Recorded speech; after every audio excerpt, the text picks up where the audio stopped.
When I was practicing, finding a detail meant digging through old models. That's why I'm glad to have Apparel sponsoring this episode. They make every detail, family, and standard searchable across your firm and ensure that nothing gets used blindly. See it at Pirros.com. That's PIRROS.com.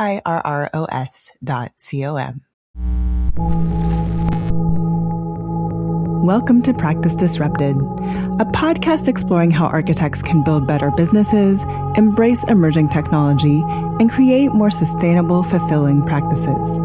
I'm your host, Evelyn Lee, architect, angel investor, and founder of Practice of Architecture. Whether you're running a firm, starting your career, or reimagining what's possible, this podcast challenges you to think differently about the future of architecture.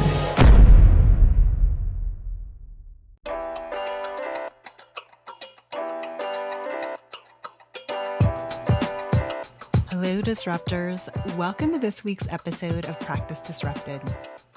My guest today is Aidan Turner, founder of The Garment Architect, an apparel design and manufacturing studio that runs every collection through phases an architect would recognize: blueprinting, design, sourcing, testing, production, and finishing. He calls a tech pack a blueprint for a garment. Aidan is 1 year out of school from the Syracuse School of Architecture, and he was already running a clothing brand before his first day of studio. As he puts it, he was an entrepreneur before he was an architect. We get into how that actually worked. A sophomore year conversation with Dean Michael speaks about whether capital A architecture was the only path. A fifth-year thesis comparing architects to entrepreneurs.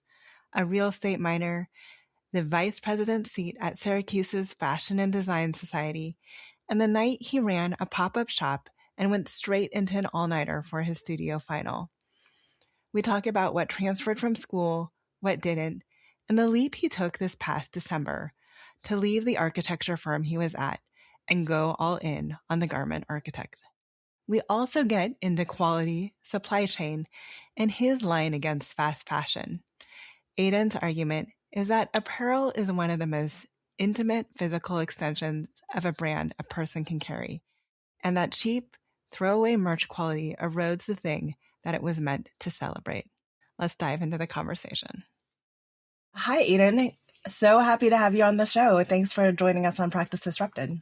Thank you so much for having me. I'm super excited to chat and share more about what I'm doing. Yes. And before we get into this unique career path that you've carved out for yourself immediately, right after school, pretty much. About 6 months. About 6 months. That's pretty fast. Let's talk about just your love for architecture and why you pursued an architecture degree in the first place. Ever since I was a kid, I grew up on Legos. I was building Lego sets according to the instructions, taking them apart, buying custom molded pieces online. Huge Lego guy.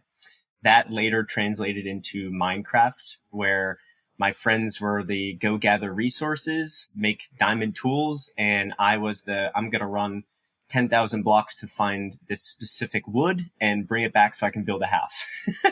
And so between those two passions of mine growing up, I later found basically a free version of Photoshop and would just make graphics. There was no purpose to them. It was just for fun. All of that was a culmination of how I was raised. My parents are both teachers, and my mom is an art teacher and my dad is a math and science teacher. So I have the, of course, very logistical side of things, the very creative side of things, and they mesh together all throughout my childhood. Well, my kids are into Legos and Minecraft too. I kind of hope that they don't pursue architecture, but we will see. Is there any point in your life where you're just like, this is what I'm interested in and it translates into architecture?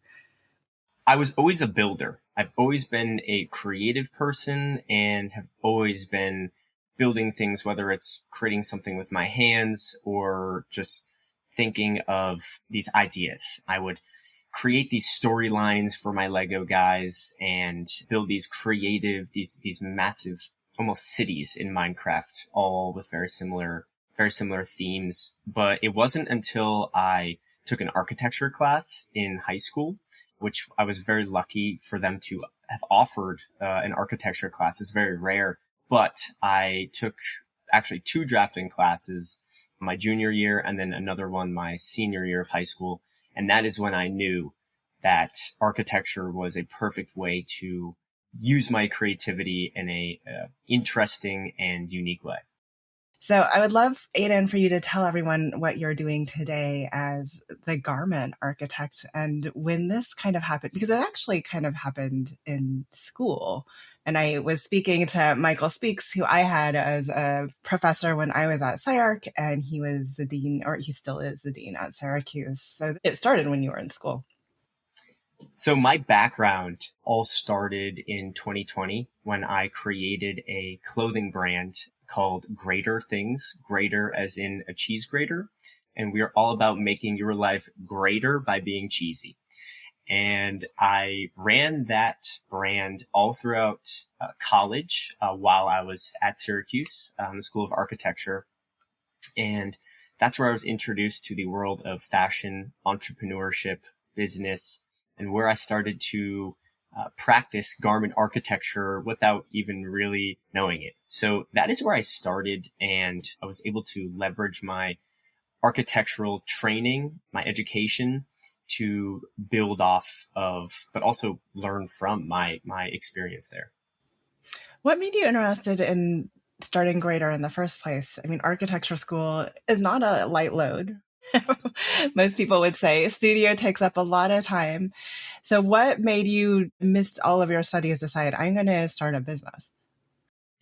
It was honestly just a physical way. It was a creative outlet for me. It was a physical way of showing my creativity and became an outlet for how I use my design skills, the few that I had. And actually the brand came before the first day of architecture school. It was actually the summer before. So I'm an entrepreneur before I was an architect technically, but they really just grew from one another.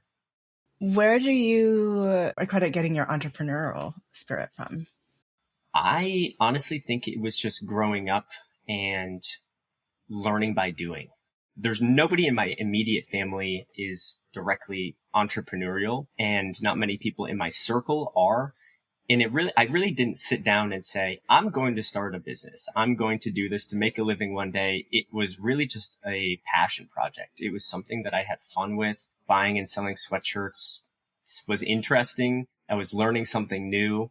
And like I said, it was a great way to practice a lot of my design skills, which weren't so great starting off, but also build my relationships with people. And so a lot of my entrepreneurial mindset comes from my approach to conversations, making friends. I love meeting new people and just building relationships that eventually blossomed. And just the support that I was given throughout this journey was incredible. At what point throughout the journey did you decide, like, this is the right path for me, rather than going into a practice after school? When that idea first popped into my head, it was probably late sophomore year. And that is when I started having conversations with Dean Speaks about maybe capital A architecture isn't the direct way to go. And I was always set on the classic, get an internship at a firm, work there after college. And I was always imagining the clothing fashion side of my creativity to be something that I would build on the side. I did not forecast jumping into it full time, but I was comfortable with that idea just because of all the amazing people, colleagues, classmates, mentors that I've had all throughout college until this very day. I feel like a lot of people are having that epitome earlier in their progression through school. At what point did you decide, like, I'm going to stick it out and finish architecture school versus should I be taking some business courses and switching over to a graphic design major? I don't know if Syracuse has anything related to fashion, but what made you continue to pursue the architecture degree then? For me, it never was an or. So it never was a decision to change majors. It was always an and. It was always, how can I step outside of studio and learn something new and practice something new? And so I was very, very involved with the entrepreneurship circle at Syracuse. I picked up a minor in real estate where I learned a lot more of the business side of the AEC industry. There were a couple accounting, finance, entrepreneurship classes thrown in there, which helped, but I had already had my business for 3 years by that point. I started branching out and eventually became the vice president of the Fashion and Design Society at Syracuse. And so I remember one time I had a studio final due. It was on a Friday, and that Thursday night before, I had a pop-up shop that I was running. So all day Thursday, I set up, ran the pop-up shop. And after that, I stayed up all night working on my studio final for the next day. So it was always an and, because I truly believe that my skills and background in architecture still are extremely valuable. They're foundational to me. And I wasn't ready to give up on that side of it, but I went and continued through school knowing that I can apply my education in an abstract way. So why don't you tell us a little bit more about the garment architect and the evolution from Greater Things? So all throughout college, I was running Greater Things as a retail brand. I was walking into stores and asking if they wanted to sell the garments. I was partnering with student organizations and doing collabs. And it eventually became apparent that selling retail is very, very difficult. I believe in the message and the brand of Greater Things, but I had to put that aside and focus more on the bulk orders, which eventually became the garment architect, especially because that's what was bringing in the most revenue immediately. And it was a natural pivot. I am still leveraging all of the same connections, skills, and relationships that I made during that time selling retail, and instead am now focusing on creating garments for other people. So I like to say, to dive into what the garment architect is, we are a white glove apparel design and manufacturing company. And so I say it is me and sometimes other members of the team that I'll add on from a project to project basis. But I help with the conceptual development of the apparel all the way through producing the garments, managing their production, and having the finished product shipped right to your doorstep, packaged and ready to go. I like to say that we approach every garment collection with the same principles that define successful architecture, which are aesthetics. The garments have to look good. They have to be something people actually want to wear. Longevity, so they have to last. They have to wash well. They have to have a long life cycle. And intention. There needs to be meaning and connection behind the garment. And it can't just be something that you slap a logo on and call it a day. I love saying, and am proud to say, that my goal and my passion in life is to use my creativity to solve problems and help others. And through garment architecture, I'm doing exactly that. I'm able to use my background and my skills in an abstract way that allows me to be creative, have fun, but also help others. And that is very, very meaningful to me. So when you talk about bulk orders and retail, I don't think the majority of our audience necessarily understand the difference there. Can you tell us a little bit about the two and how it's a little bit of a different business model for you? Yeah. So to give an example, selling retail for me was going to local vendor markets at home or in Syracuse and having a table, having a tent, and selling direct to consumer. So selling one garment, 2 garments at a time at a retail price, or working with stores and them selling my garments versus, well, I say bulk orders over wholesale because wholesale is more in the warehousing, you're talking thousands and thousands of units. But for bulk orders, it is me working with, whether it be an organization, a business, private schools, people who reach out to me and see apparel as an important extension of their brand. And we work together to create, whether it's one garment or 10 garments, the design, and eventually manufacture that collection. So I'm selling 100 garments at a time instead of one garment at a time. And that's more business to business relationships. Why call yourselves the garment architect? I mean, there's so many different names that you could have chosen. And I think it's obvious in a way, but why keep that connection to architecture for you? Architecture is my foundation. It is my background, and it has changed and formed the way that I approach design and how I approach projects. So I'm not a proper capital A architect, but I love meshing entrepreneurship and design thinking because they are very similar. And the title to me explains how I think and how I approach a problem with a creative solution. So to me, it's nonlinear problem solving and out of the box thinking using context and intention.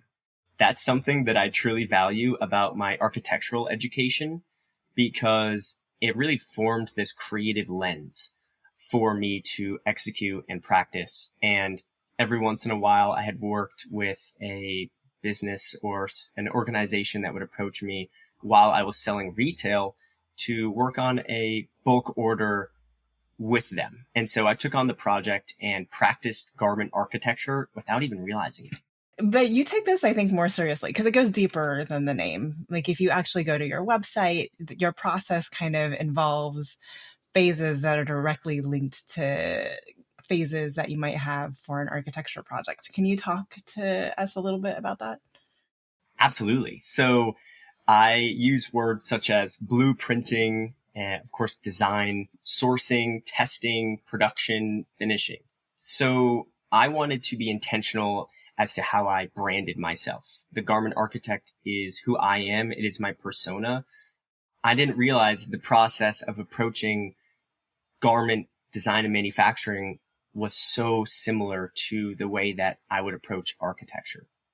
And so these phases and this process just developed from my experience just naturally. And it wasn't until I started to become and fully brand myself as the garment architect where I realized that these phases need to call back to my name. And so what better to incorporate something such as blueprinting, which is where we create the technical package, otherwise known as a tech pack for short, where you specify all of the information about a garment. So whether that be fabrics, materials, weights, blends, fasteners, tags, how it's shipped, every little detail is outlined and called out in these tech packs. And I imagined that and was trained to view that as a blueprint for a garment design. A lot of that, I mean, you say you handle manufacturing too. So are you doing that stateside? Are you making connections abroad? How are you managing that entire supply chain? I've been working with manufacturers all around the world since 2020. So I was a 19-year-old kid just reaching out to manufacturers primarily in China and Pakistan. I use my relationships to build a pipeline. Is that just literally email exchanges to build those relationships? Are you traveling out there? Like how does a 19-year-old, go about doing all of those things? It was all online. So I reached out. First, I started on Alibaba and have since moved off the platform for most of my connections. But I just started by creating a mock-up of a garment, throwing it up, and having manufacturers contact me, basically an RFP for creating garments. And I did that and went through a very long process of vetting manufacturers based off of quality, response time, communication, price, everything that is important in any sort of business relationship. It was just me communicating online. So right now I use WhatsApp most of the time and have a very, very close and loose communication style. It's very, very effective. we're very effective in the way that we communicate and have almost developed a shorthand for creating and developing garments. Big thanks to Pyros for sponsoring this episode. Every firm has that one person who remembers where every detail lives, which family is the right one, and what the office considers standard. But there's only one of them, and they've got their own projects to run. Pyros does that job across every project, office, and team. See how it works at pyros.com. That's PIRROS.com. I think people can imagine that some of the graphic skills transfer over from architectural training. What are some of the other skills that you can talk about that directly translate into what you're doing that you were learned from or that you got from being a student at Syracuse? Like you said, the easiest answer is that I learned how to use Adobe Illustrator or Photoshop or even Rhino for the design work. The real magic is translating a brand into an experience that is tangible and physical, just at the scale of garments instead of buildings or houses. And so I think the most important elements of architecture school that I've brought into my business are things like attention to detail, project management skills, client relations, and then of course, design, taste, proportions, and a lot of the things that we learn directly applied to buildings, I apply to garments. What about the things that you didn't necessarily learn in architecture school? You talk a lot about wanting architects to be more entrepreneurial. Absolutely. I didn't learn much at all about entrepreneurship in school from architecture school directly within the curriculum. It was all from me stepping outside of studio. And if there's one recommendation I would make to any new student, undergrad, graduate, going into architecture school, it's to step outside of studio. Don't get me wrong, I had good grades and I had good relationships with my professors and my dean, of course, but experience the world outside of just architecture. I feel like many students almost put these blinders on and only see this one path. It's something that Syracuse really was able to help me with, is to take those blinders off and see there is an entrepreneurship community. There's a fashion community. I can get involved in real estate, and just having conversations and building relationships with people outside of architecture directly was the best thing that I ever did in school. What was the hardest thing about building all of this out from scratch? So it sounds like you have some communities. You're not necessarily entirely on your own, but it is a new path to be creating from where you're coming from. The hardest challenge that I faced is when I decided to make the leap from architecture. I was at a firm and I decided to pursue this venture full time. And so there really wasn't a story of I was making so much money with this on the side that I could jump into it. It was a leap of faith. It still is, but it's something I'm so passionate about. I'm ready to make it happen. So a challenge I'm facing right now beyond that is trying to find the right client fit. I know that my ideal customer profile, it is out there, and I've been able to contact and find a few of them, but my customers and the clients that would be a perfect fit are all decision makers who see apparel as an important extension of their brand. It could be in any industry, and there could be some outliers in various industries, which makes it difficult. I wish I could go to all private schools and say, this is something that you need, and then work with me, but that's just not the reality. And so finding where these people live and hang out has been the challenge for me, but I'm up for the challenge and I'm excited to start, stepping into those rooms. What has everything that has happened this year? I mean, every business I think is dealing with a lot of uncertainty this year. You listed at least one country that's that's always under scrutiny for tariffs when it comes to your supply chain. So when you think about like the the risks that happen in a similar way that an architecture firm leader might need to think about the risks that they're taking on. What is the additional risks other than finding the right clients for you? For me, it's definitely material costs, labor costs, and shipping costs. Exactly like you said, over the past 5 years, since I started in 2020, prices have gone up and they've gone up and they've only gone up.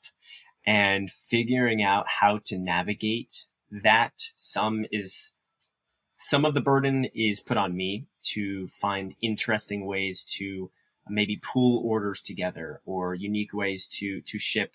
And the other is on my manufacturers to make sure that they're keeping their costs reasonable and still being able to make a living and keep all of their operations going. And so finding a way to make sure that my services and my garments are accessible to the right people has been a challenge. I would love to work with everybody, but as a business, I can only manufacture garments for the set price that I'm given. It's been something I've had to navigate. Other challenges are delays in shipping and, huge events going on that just completely disrupt the supply chain. And so as fun as designing garments is, a lot of my time and energy goes into making sure that my clients are happy, to preserve the relationship, and also making sure I can keep costs low to be able to sustain my business. You mentioned how you were so strict on quality yourself. So talk to me a little bit about quality and supply chain. And garments and clothing in particular have been notorious for also like child labor and, in sweatshops, but also there's this whole notion around fast fashion. And you obviously are not looking to deliver upon fast fashion. Yeah, absolutely. It is a very, very problematic industry that's had a really dark past. But something that I really preach is that matching your apparel to your organization's or business's level of prestige is essential to building a community, because oftentimes that's the only physical manifestation of your brand. Maybe you are a service industry and there's no physical way of giving somebody your brand. And another important thing is that it's something people take home with them. It's something they wear on their skin. You can't get any more intimate than that. And so I'm a huge proponent that every dime spent on low quality, unthoughtful apparel is really wasted, because it gets worn once and either buried in a drawer or thrown in the trash. And not only is that hurting and destroying the environment and giving into these horrible institutions of fast fashion, but it's also destroying your brand's image and what you built so hard to create, the business, organization, or school. It's destroying it, and it's creating a disconnect. And so creating garments that people actually want to wear, that sees the light of day, is the most sustainable and positive way to create brand equity and convey your message in a physical manifestation. How did you go about deciding price versus quality then on your garments, and then obviously balancing that with increasing costs? I am a very quality focused person, and luckily my manufacturers tend to agree with me, and they're always making sure that we can keep quality as high as possible while also working within a client's budget. So for example, there are so many little things such as the weight of the fabric, how we package the garment, the blend of the garment that we can manipulate to lower costs here and there. Even in terms of the embellishments, is it embroidery or print? Finding ways to make sure that we are able to execute the purpose and vision of the collection while keeping costs reasonable is a perfect challenge for an architect, because that is exactly how buildings and budgets are created. How can we get the highest quality product that accomplishes its goal for a reasonable price? What has been the reaction to the architecture firm when you told them that you were just going to go all in on the garment architect? Any reception from other maybe past mentors that were hopeful that you were going to pursue traditional practice? In terms of the firm, the situation of the firm, I was very, very happy there, but I had to make a decision of diving in deeper and doubling down, working longer and really dedicating more of my time to the firm, or make the tough decision to step back and pursue this. And I bet on myself. I took the leap of faith, and it was a civil parting of ways when I decided to pursue my business. In terms of my mentors, I was communicating with a lot of people from Syracuse, a lot of architects who I have made connections with. And just like when I started my clothing business in 2020, just as I did when I made the switch in December of 2025, I was provided with so much support and encouragement that it almost felt silly not to make the jump. And constantly, conversation after conversation, I was met with absolute encouragement and people telling me to just keep going, just keep building, keep doing what you're doing, and don't give up. And I took that seriously. And here we are. How close have you stayed with your fellow classmates? And how many of them have you seen kind of go on to do other things or stay the course? I have stayed connected with a lot of my classmates who are interested in entrepreneurship. A lot of my classmates who ended up going into architecture firms, I haven't kept too close in contact with, but I have kept very, very close contact with almost this community of like-minded individuals that was really present at Syracuse. And that ranges from people older than me who are starting their own almost design build firms.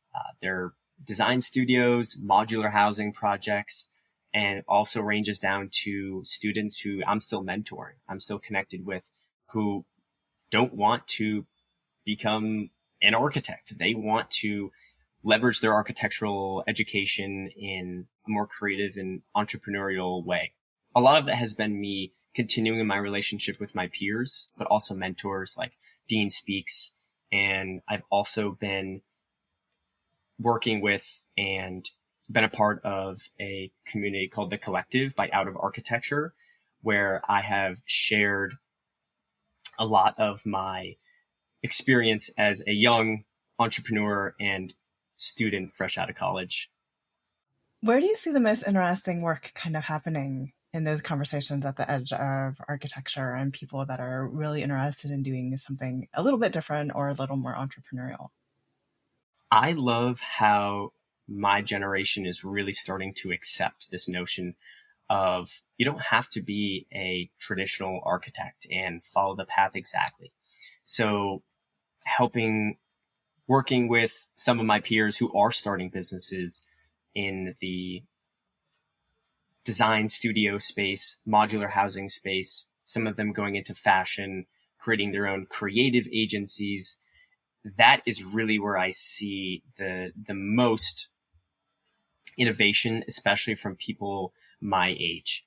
And somebody that I really, really value and whose story is really, really close to mine is Virgil Abloh, who really did the same. Is somebody who I looked up to going through this process. I ask this question because people ask this question a lot of me, right? In terms of why I pursued this path and why I didn't stay on a regular path. But what does the profession get wrong about people who take your path and their desire to kind of remain even connected to the architecture industry?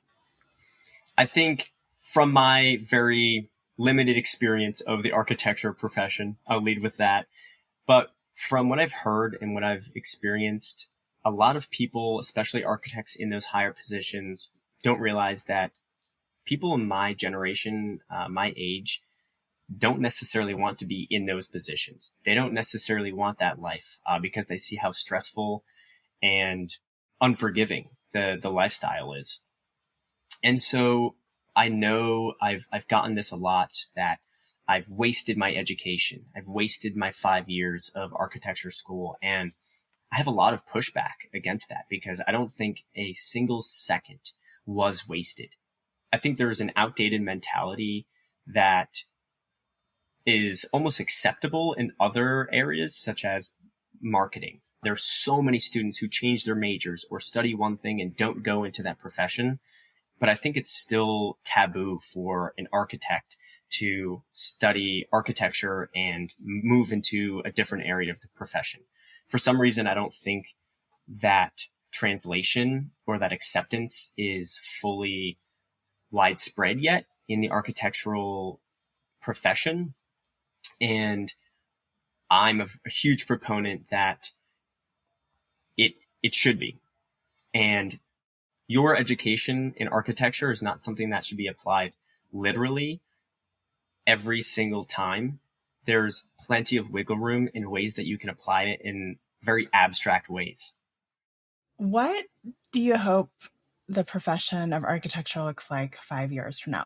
Because I think you're still hopeful, right, for the architects. And I think that's what a lot of people get wrong about us, is that we didn't all of a sudden lose our love of architecture when we step aside. So what do you hope for the future of the architecture profession, or even more architecture grads coming out of school? I would love for architecture to become more entrepreneurial.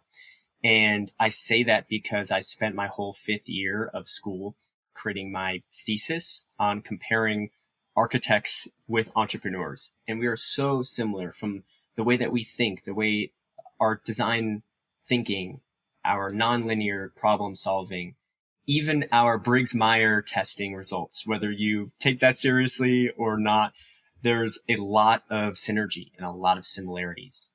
And I almost want to remove those blinders and show that architects should be entrepreneurial. Now, I think the biggest challenge that we face is the fact that architects do not know how to communicate their own value. And we struggle almost as being a piece of the puzzle that isn't appreciated in the profession, especially working with real estate developers or contractors.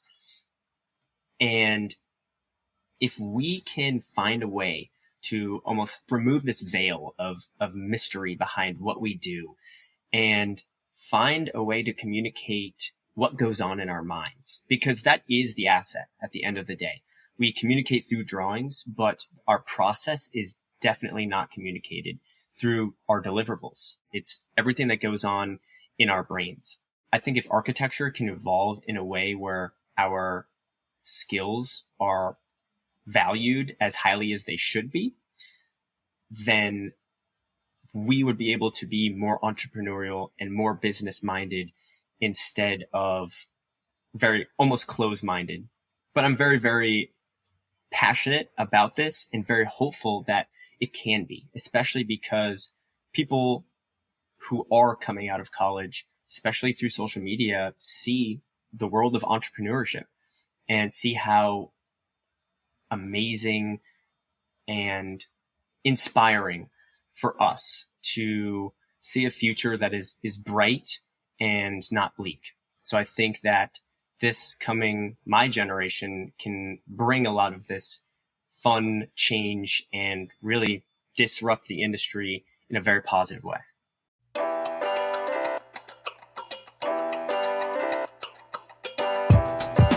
Hi, Disruptors. Thank you for joining us today on an episode of Practice Disrupted. If you like the content for today's show, you can find all of our past episodes over on practiceofarchitecture.com/podcast. Be a part of the conversation by joining me, our speakers, and other disruptors in our community at practiceofarchitecture.com/community. Our social media handle is Practice of Arch. That's Practice of ARCH. We'd love to hear from you, so feel free to drop us a DM and say hello. Tune in next week for a new conversation on change in the profession.